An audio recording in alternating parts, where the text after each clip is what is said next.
It was just another humid evening in Bangkok, and I decided to visit the famous Erawan shrine to soak in its beauty. The air was thick with the scent of incense. The soft glow of candles flickered, and tourists and locals alike were making offerings. But as the crowd thinned and night fell, the atmosphere shifted. I felt watched. At first, I dismissed it. After all, the shrine is surrounded by busy streets. But then I saw it. A figure, barely visible, standing near the shrine's edge. I moved closer, my heart pounding, and that's when I heard it. A faint, desperate cry. It wasn't from anyone in the crowd. It came from the figure. The shadow seemed to dissolve into the air as I approached. Later, a taxi driver confirmed what I feared. "You're lucky," he said. Some see shadowy figures crossing the road, only for their cars to crash when they try to avoid them.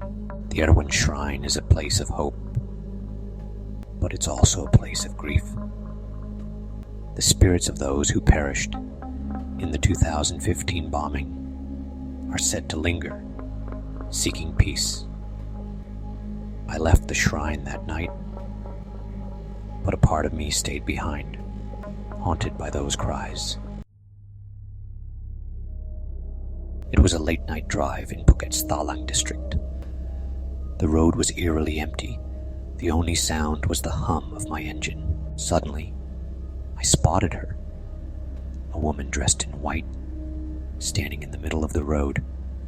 I slammed the brakes, my car screeching to a halt. But when I looked again, she was gone. My heart raced as I scanned the area, but there was no one there. Shaking it off as exhaustion, I started driving again. But then, my car felt heavier. The engine strained as if something, or someone, had hitched a ride.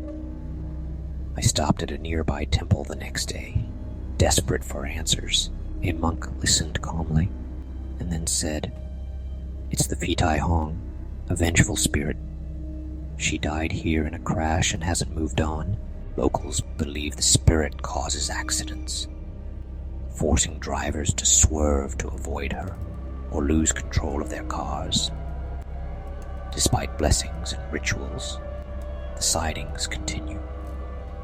Every time I drive down that road now, I can't help but look in the rearview mirror, afraid of who or what I might see."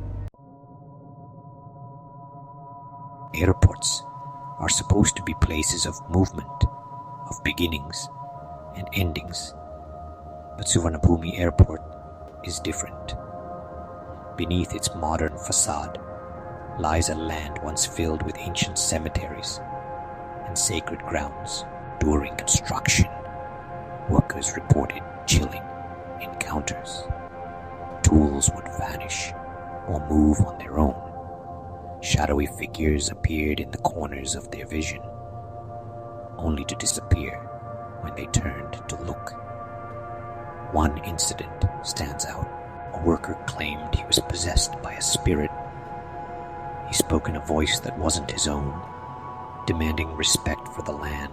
Construction halted until a group of Buddhist monks held a massive blessing ceremony. But even after the airport opened, the hauntings didn't stop.